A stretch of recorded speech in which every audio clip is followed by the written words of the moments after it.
all the answers you want and that you might be looking for outside of yourself, they're all within you if you allow yourself to slow down, trust who you are, trust your gut, trust your intuition, trust your body. Your body's always telling you something. We've just been trained as human beings not to listen until we then have to be reactive versus proactive. But our body has kept tabs on every single thing we've been through in our entire lives. Welcome to Vibecast, the podcast that dives deep into the heartbeat of workplace culture. I'm your host, Kristi Skutnik. Join me in conversations with extraordinary leaders as we unravel their experiences, both positive and negative, that have impacted workplace culture. This podcast is more than storytelling. It's about actionable insights. Are you ready to transform the vibe at your workplace? Let's go. Today, I got to chat with Jennifer Chapman. Jennifer, or Jiff, as her friends call her, is an experienced sales executive who turned her career into her calling in 2021. After a life-changing health scare, she has committed herself to serving others to be their best version of themselves, taking an inside-out approach. She created Just Commit Coaching in 2021, where she offers one-on-one coaching and team workshops, taking a holistic approach for those leaders who are ready to commit to their personal and professional growth and development. She received her certifications through Institute for Coaching Mastery and the Why Institute. She speaks her message of embracing your inner warrior around the country and is the proud relationship ambassador for the People Forward Network. Listen in to hear more about her journey and the impact she is making on the world.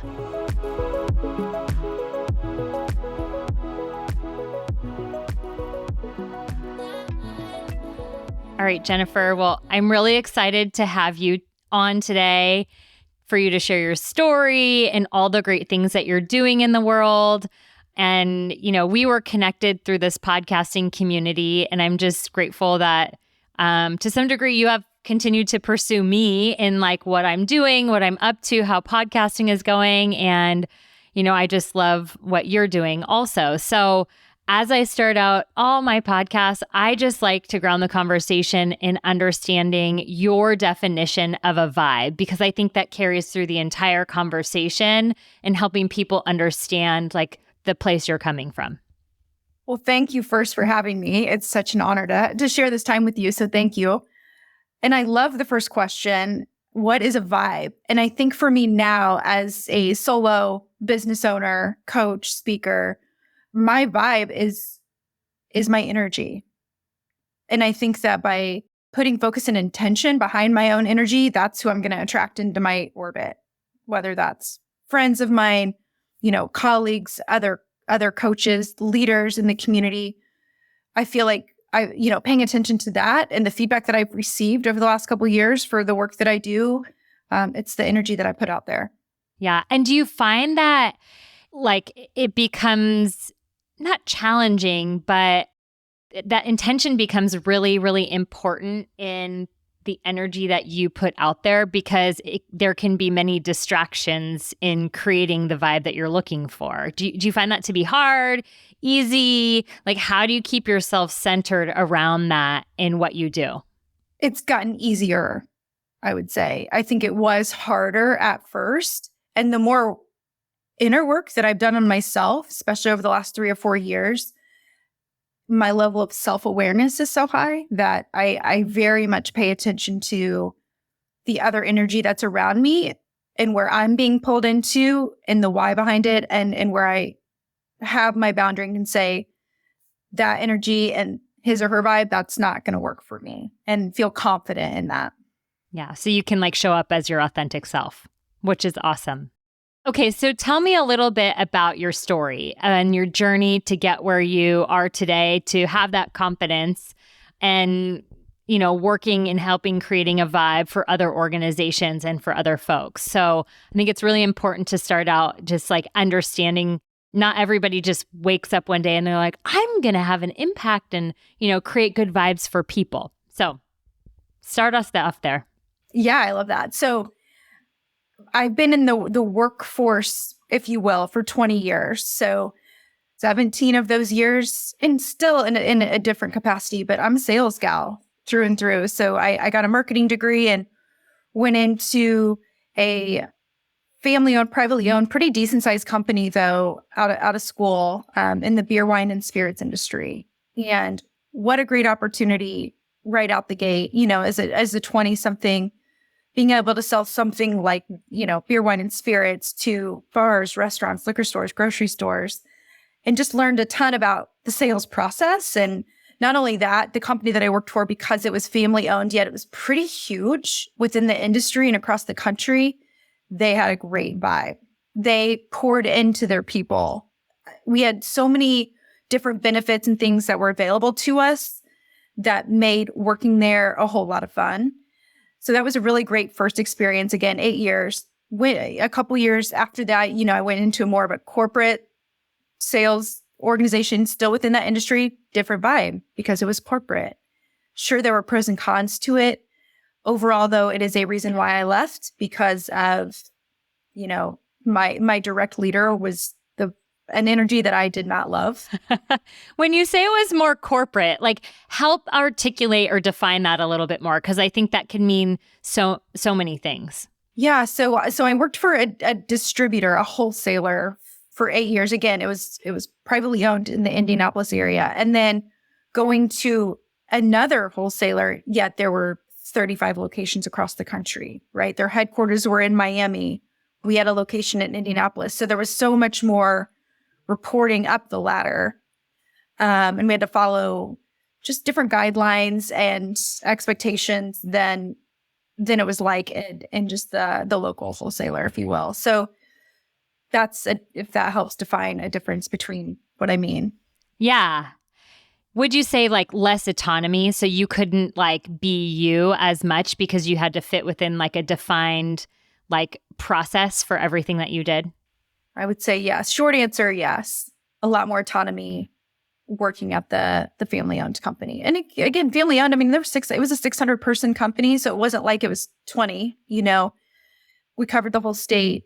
But just the leading with the mission and values was very prominent at the family-owned company, where at the other one, it was, it just felt completely different. And you knew that you were reporting up to this person and this person. It's like you felt like you were one of thousands versus your leader, even the president of the family-owned company, knowing who you were every day and acknowledging you every day and seeing you every day.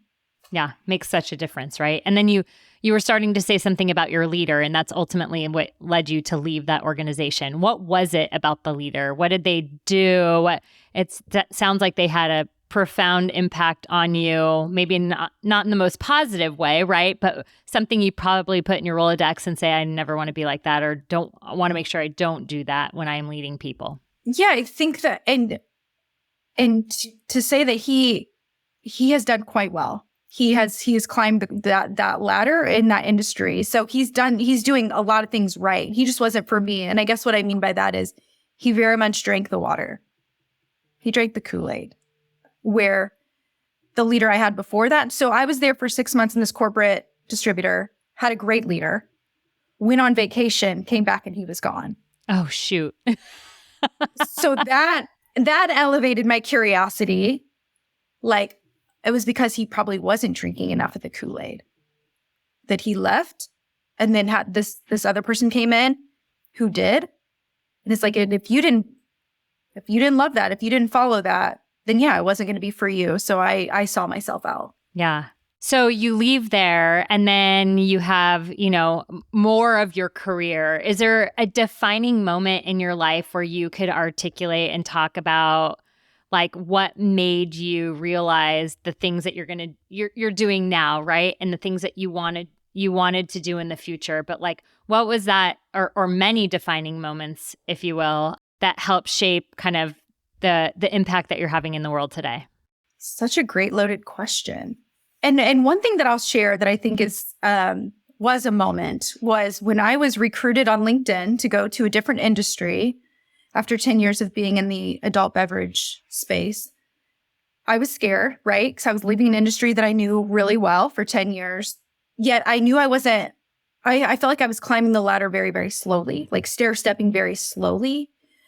And I was like, I'm ready for more. I don't know what this looks like. I was recruited on LinkedIn to go to another big, huge corporate organization, different industry. Quite the interview process. There were 6 or 7 or 8 steps to it, ride with and interviews and phone call, lots of steps. And the final step was meeting with the VP in his office. And I was, of course, very nervous. I loved the interview because it was very conversational. He was not reading off the scripts. He was just getting to know me, which I loved. And then at the very end of the 60-minute conversation, he said, "Where's your head at? We're ready for you." Oh, that's a great question. Yeah. You want to know my answer? I do. I said, "I'm terrified.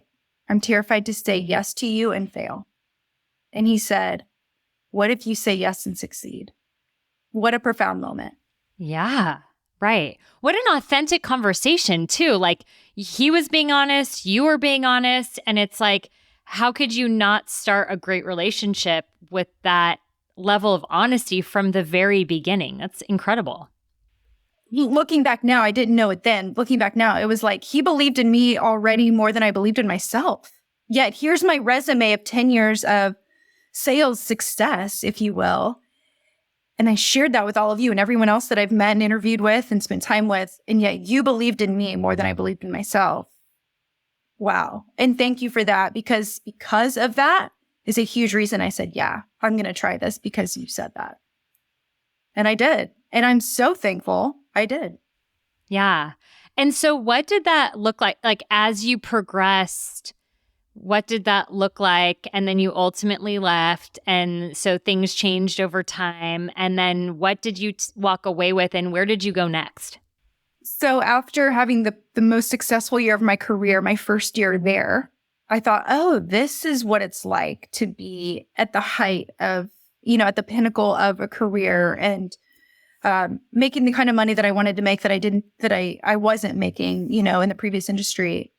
I was surrounded by an amazing team, surrounded by an amazing leader. The culture was incredible. I thought that was my continued path. And so the next year, as I tried to go back to back, my body was tracking and paying attention to the stress and pressure I was putting on myself. No one else was putting this pressure on myself. I fully take responsibility of the pressure that I was putting, and my body was keeping tabs. And in 2017, it basically said, we're going to slow you all the way down. And I suffered a major stroke while I was at the corporation. Goodness.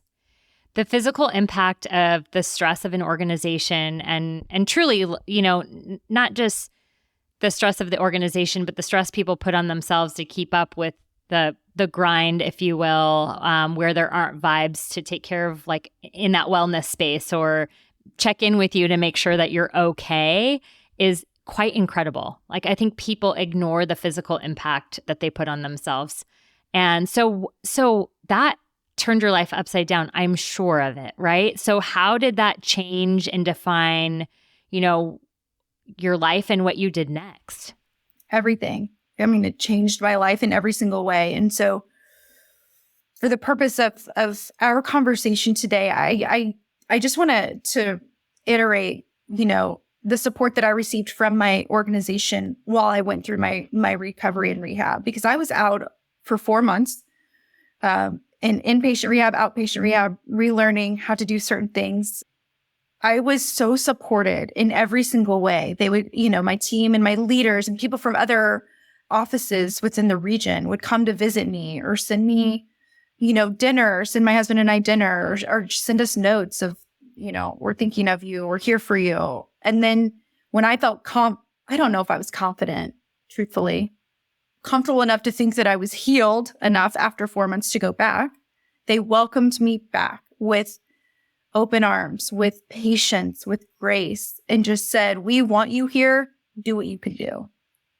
And I just thought, I didn't know that then, right? But the people I've had conversations with over these last few years that have had potential life-changing experiences or health scares or family things outside of work, how much they haven't been supported with their company that they put so much time, effort, energy towards every single day. That's a difference maker between a company that's got great vibes and one that doesn't. Is we're all human beings. We are human beings. Yep. Stuff happens. Life happens, right? I even think about that in the context of like remote work. So I used to work for a company that there was a few particular leaders who like hated background noise. The company was remote by design pre-pandemic. This was a long time ago. And there was a leader who would just get so frustrated with background noise, dogs barking, lawnmowers going. And I'm like, that is the reality of our life. Like we are working and living and breathing in the space that we also sleep and have a family and have pets and do the things outside of, work that are most important to us and have interest for us. And I always thought that it was just the most fascinating, weird dynamic of like, you want me to be this person at work and you don't want my personal life to integrate into that. But like, yet I'm sitting here in my corner office in my bedroom and life is happening around me and I'm just supposed to pretend that it's not. I think organizations, not all, like the one you're describing, didn't miss the mark on that. And wow. Could you look back and say there was a particular executive leader or value within the organization that they just like lived out fully that attracted the right leaders in order to support people who, ran across life circumstances that were unforeseen? I mean, at the corporate organization that I was at, Cintas, I'll give them a shout out. Cintas was the organization, they're thriving right now. I mean, they've continued to thrive since I started there in 2015. And my leader, my direct leader, team of 7 or 8 of us, he's probably the best leader I've ever had. And he's still thriving there today.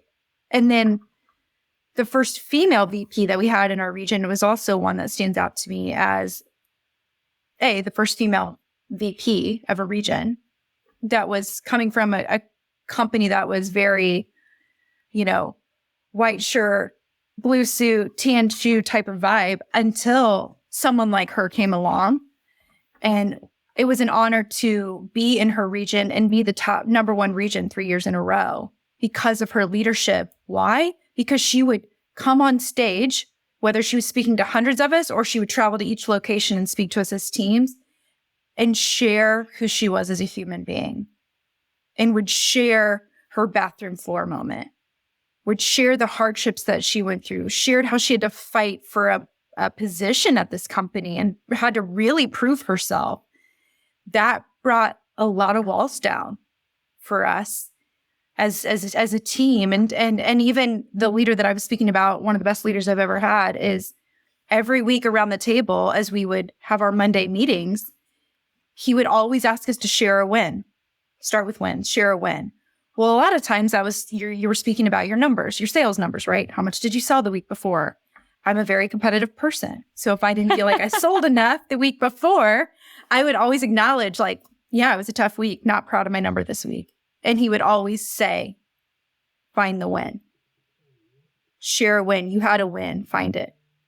Was it right making the call where you got to move the dial, you moved the needle forward with the company? You finally got the meeting that you've been trying to get into a place for 4 months. Or, you met a new decision maker because the previous decision maker left abruptly. And so you've now built and found a new relationship, landing an appointment. Just find the win. They're everywhere.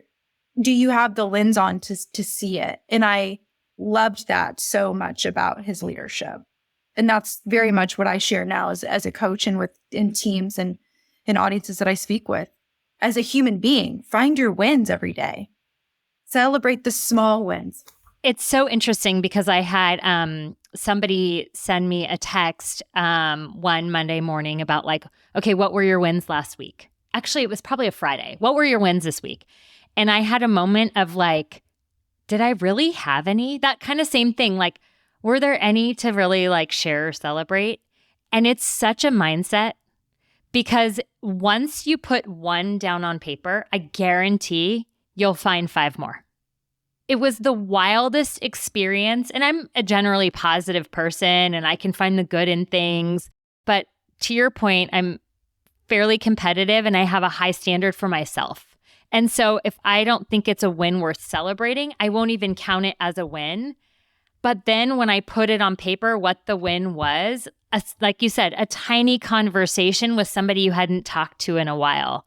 The sun was shining when you woke up in the morning and it had been dreary all, the entire week before that. Like when you start to just think in that direction, then it's like all of these things come flowing. There's something about your mental mindset that creates momentum and more goodness if you put yourself there. Totally. And as a leader and as a human being, it starts with you. So making sure that in the morning you find a quick win and start with wins internally for you. That's then how you're going to want to show up and present to your team and motivate them to find the wins. But it starts with you every day. Okay, so that gets us to where you're at today, right? And you helping individuals and organizations kind of start with themselves and understanding who they are. So talk to me a little bit about that work that you're doing and, the meaning behind it for you and why it's so important and, meaningful in the workplace.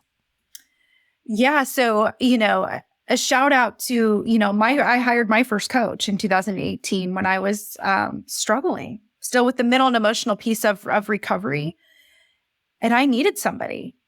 And not only do I think that all of us need somebody, everybody needs somebody. The difference is wanting it and then taking action and doing something about it. So I did. And she's a huge reason why, during the pandemic, what a gift it was to kind of say, can I do for other people what she did for me? And what does that look like? So I went through a couple different certifications. And what I'll say is I had to do the work. I had to go back and heal things that I didn't know I still needed to heal. And what I believe to be true now, these last 4 years, every person has unhealed parts of them. And those parts are playing out louder than they even realize. What does that mean? I believe that if you have not dealt with something or resolved or healed, those are the parts that are playing out externally to the people around you. So versus you taking ownership and control and responsibility for that, that's where you're seeing so much challenge and difficulty in building a unified team. And so when leaders come to me and say, what I love to speak about, a lot of it is mindset and what we just talked about with regards to how do we shift that from seeing all the things that we didn't get done to what are the things we actually did get done? What a mindset shift that is.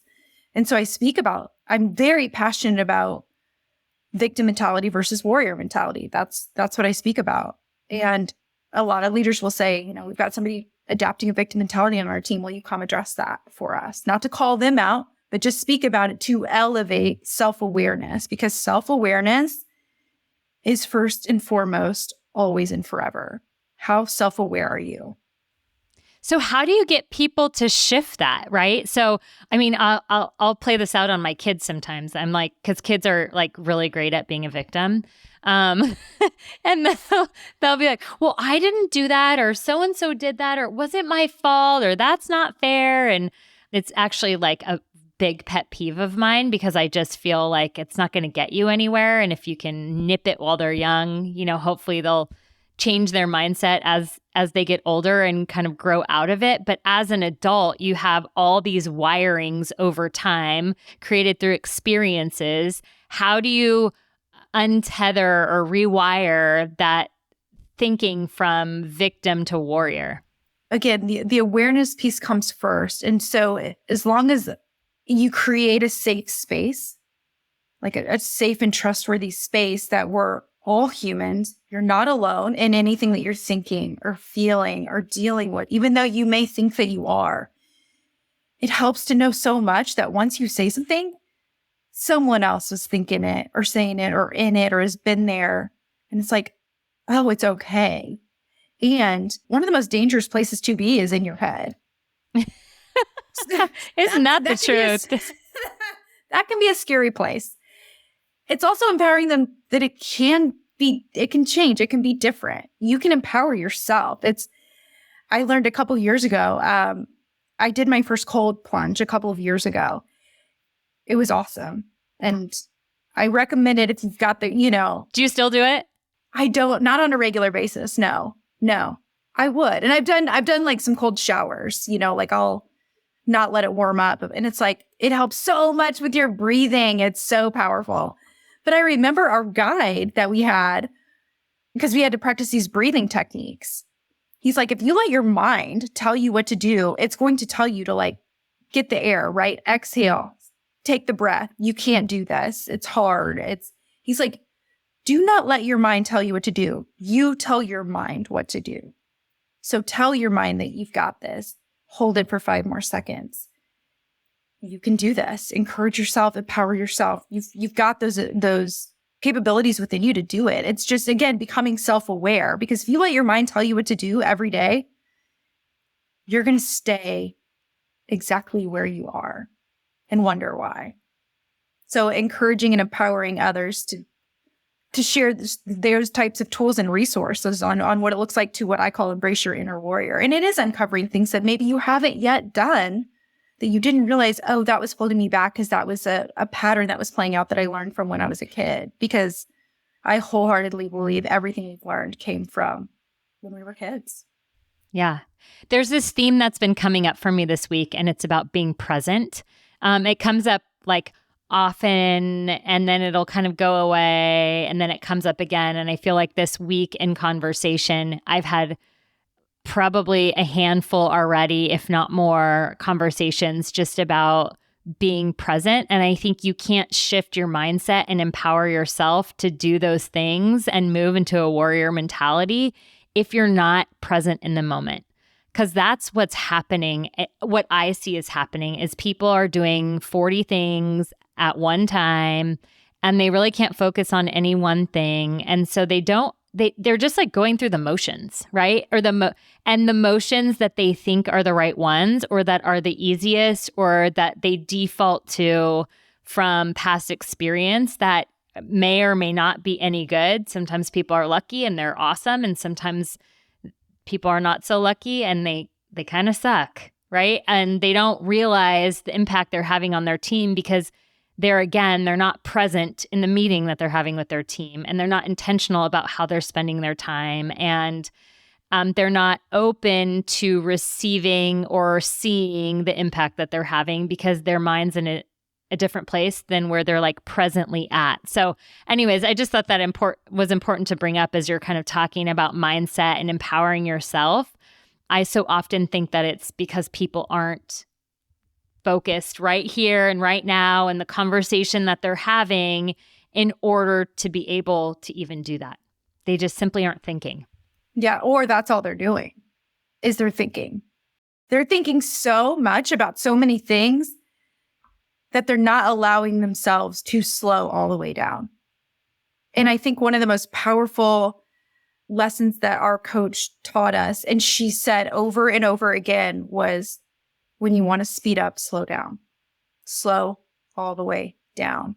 All the answers you want and that you might be looking for outside of yourself, they're all within you if you allow yourself to slow down, trust who you are, trust your gut, trust your intuition, trust your body. Your body's always telling you something. We've just been trained as human beings not to listen until we then have to be reactive versus proactive. But our body has kept tabs on every single thing we've been through in our entire lives. It doesn't have to be as extreme as a stroke. Was my body potentially giving me signs before it? Yeah, it was. I just didn't take action. Why? Did I not think I was worth it enough to take the action? Was I scared to potentially find out something that may have not even have been true? Right? I think a lot of people are scared to go. We paint worst case scenarios. That's also what we're really good at. But it's your body's tracking. And it's not to go off topic, but I'm thankful that I've been in a couple of companies. The one currently, working with the People Forward Network has been a true gift. And Nikki is such an incredible leader because she allows for all of it, meaning she allows us all to slow down, and it's giving herself permission to slow down. and to not just think all the time, but like if something's coming up, feel it. Let's feel it, not just talk our way through it. So that's such an interesting concept, right? And I think it sounds good, but how do you do it? So for you in particular, as a leader and leading others, how do you do that? Because it's so, I'll be the first to say it's so easy for me to just slam my calendar from morning until night with meetings because I'm like, I got to get this in because if I don't, I'm pushing it off till next week and then I'm doing this. And I talk myself into these things. Now, I don't believe in using the word busy because I think that we rise to the occasion of the words that we speak, right? And so busy is one of those. But I'll use other words that probably have the same definition as busy in order to, describe my week. And it's all self-induced. But how do you teach yourself to slow down? Or how do you teach others in your coaching practice to slow down? Something that stands out to me as you asked that question is I had a client earlier this year and we were talking about this similar topic. And she had a similar, very task oriented, like one to the next, to the next, to the next, to the next. And it's like, asking someone, is that serving you? How is that serving you? And she expressed that. And it's like, if I can just invite you to give yourself 5 minutes in between this thing and the next, 5 minutes, whether it's to literally breathe, walk around, step outside, grab a bite or a drink or whatever that is. And she would say, I don't have time. Is that true? Because a powerful reframe of that question is whatever you're not making time for, you're not making a priority. And a lot of times we're saying we're not making ourselves a priority. Do you prioritize yourself enough to know that it will serve the rest of my afternoon if I do take this 5 to 10 minute break in between calls? How much better will I feel as I show up for my clients or my team or my leader or my kids or whomever that is? It's priority. And I think it's the belief that it will feel better, right? So like if you haven't done it, you don't know that it will feel better because you're thinking the stress of doing that might overtake whether or not it actually feels better. So yeah, I would encourage leaders to just do the small thing in order to feel that and then kind of take it from there for sure. Yeah. And I think this is maybe next level. And I don't know how much this aspect of coaching is implemented in a corporate space quite yet. I'm sure some companies are doing it differently and better than others, or mid-sized companies or whomever you serve, is when we talk about, okay, here, what are you thinking? What are the thoughts? How are you feeling about the thoughts? What are the feelings that come up with that? Where do you feel that in your body? And going there and giving it that space that it just wants to be there. Because if you're feeling anxious about something, ask yourself, where do you feel that anxiousness in your body? Your body's going to tell you, and it just wants space. So if you give it 90 seconds to let it move through you, you're going to feel better more times than not, or even especially for women, the first coach I worked with, I would fight back tears because I didn't want to cry in front of her. If I did, I would apologize. It's having that safe space with that person that you're talking to. And she gave me that safe space and that permission that I apparently needed at the time to be like, it is okay. My body is telling me it wants to come up and out. It hurts to hold it back. It physically hurts to hold back tears. How often are we doing that? And what is our body's tracking that? And it's going to come out louder the next time if you don't let it out now in a way that you may not want it to. So, and everyone needs to find that safe person, right? It doesn't mean it has to be the leader that's leading you. It doesn't mean you have to be that person for everyone. I think that's an important thing to note is that everyone's going to find somebody different that meets them where they're at and is a good, fit for what they need at that point or season in their life. And that might change over time also, right? It's like the one person who suited the needs that you might have had coming right out of your stroke might not be the person who's going to suit what you need today, right? And that's not good or bad. It's just changing with the season of life. Totally. And the more work that I've done within myself I see that, relationships changing, and especially within my family, there's a couple people, and it's like, I'm certainly not going to apologize for the work that I've done and the healing that I've done for me. And just because you're not there, that's okay. And it's a vibe thing. It's a vibe. It's an energy thing. Yeah. Right. You start like vibing with different people, right? I've noticed that too over time.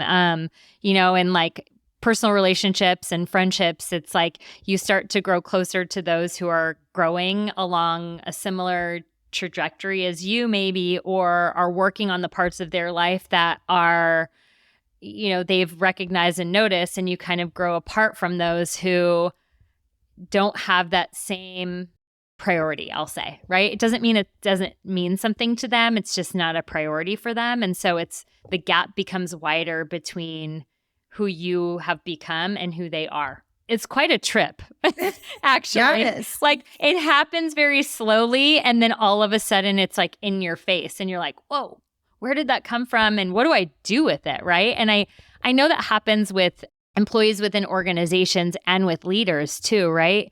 Sometimes you just outgrow where you're at. And that's okay too, as long as you've done the inner work to know why that's happened and what you're looking for. And, I also challenge employees to say, like, what impact and leadership ability can they have on an organization or others on their team as they grow and mature and become more self-aware and know these things about themselves and others. They can also share that even if they're not, in an org chart leading a team. Agreed. Yeah, I've had several coaches or mentors or leaders that I've had that experience with. And you as a leader, leaders that walk the walk, not just talk it, walk it, you will attract those people amongst your team or the people that you want to hire into that same vibe and energy and space. And you will recognize soon enough who's maybe not ready to up level because of one reason or another. And that's fine too. And then dealing with that. In a powerful episode that I listened to, I'm a big Mel Robbins fan. And one of her episodes last week, she talked about you can't change anybody else. And if they wanted to, they would. And it was like, I may want so badly, right, to up level all these people that I surround myself with in a team, or this leader may want that so badly. And it's like, if they want to, they will. And you can't change them. So, well, I think people get so fired up, right? Because you're changing and you're seeing the positive impact and you're so excited and you're like, I just want the same for you. And they're like, I'm good. Yeah. Yeah. Like, I've tried that and it didn't work, or, and then you're like, huh? Yeah. And then you go again and then you're like, okay, this is not, you're right. They don't want it for themselves. So I can't force it on them. That's right. You can't want it more than they do. As badly as sometimes we really do, because we see their potential.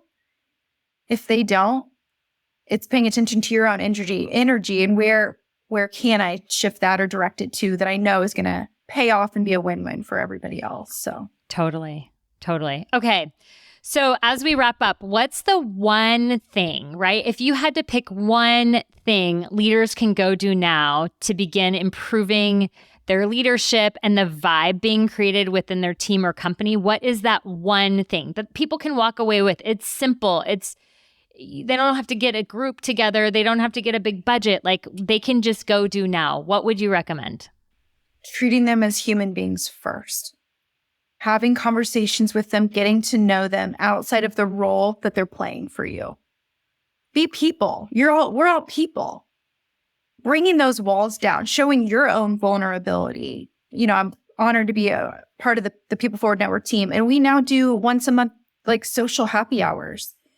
And we get in small groups and ask 2 questions. And we just get to know one another as like, what is the movie or the show that you're binge watching right now? Or what is a motto you're living by right now? What's working for you? Or what's a family tradition that you all have? And just, it's like, it's cool to know that about the human being on the other side of the screen, not how's audio production going right now. There's enough of those conversations every week. And that starts with our leader, Nikki. I mean, it's understanding the value of how to fill us up outside of the hard work that everybody puts in. So that's what I would say. Awesome. And I would add to that, if leaders that are listening are nervous about that or unsure how to go about it, get some conversation cards off Amazon and try it at home at the dinner table or with some friends. It's quite incredible, the conversation that it opens up. And I think it will open your eyes to just what is possible. And it's pretty dang cool.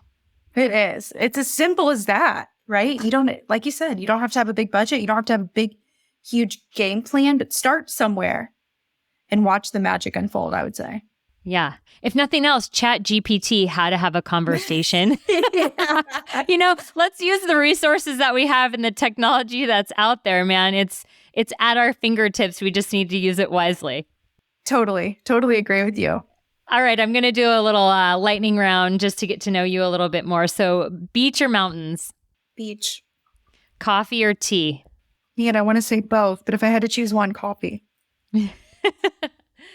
Is there a time of day you drink one over the other? I try to wrap up my coffee intake by like 9. I'm an early wake up girl, and I like to have a couple cups and enjoy the slowness of my morning before I start. So yeah, I wrap it up by 8:30 or 9. Maybe tea in the afternoon.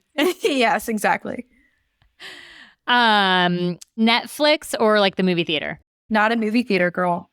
For a lot of reasons. Yeah, no, I just had a call with a couple people earlier today, and they asked me a similar question. And I'm like, all have been married 15 years in September. We've been to one movie together in the movie theater. Oh, wow. Okay, yeah, you really don't like the movie theater. Not a movie theater girl. No, much rather, we have so much access to all the things. So it's like, love the comfort. It's less expensive. I do know people that love the experience of the movie theater. It's just not my jam. Yeah, for sure. All right, and last one, cats or dogs? My only child is my chocolate lab, Serena Chapman, named after the greatest female athlete of all time. So dogs all day for me. Yes. Yeah. Awesome. I have a yellow lab, and he's something else, but he is definitely an integral part of our family. So yes, I get it. I love her. Awesome.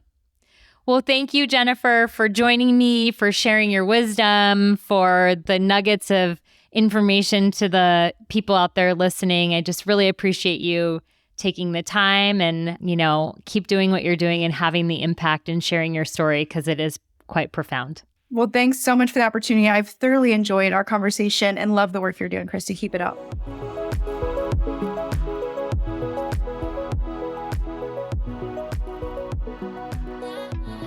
I just love how Jennifer shared her journey from being a salesperson to becoming a coach and speaker, emphasizing the importance of energy and intention in creating a positive vibe in the workplace.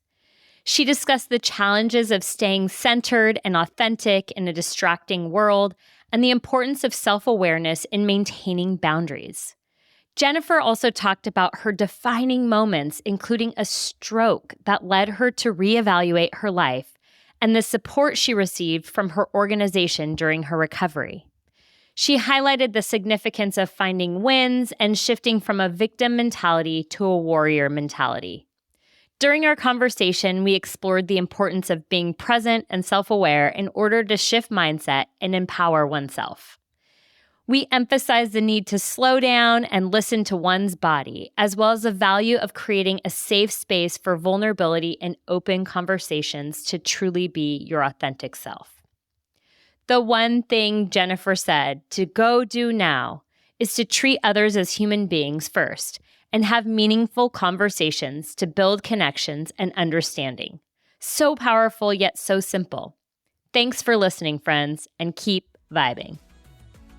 If this episode inspired you and you want to see how you can take the next step to creating a better vibe within your organization, I'd love for you to download our complimentary 75 Vibes worksheet. This is a simple tool to create a habit and mindset around creating great vibes in work and life. The best part, it's simple and it works.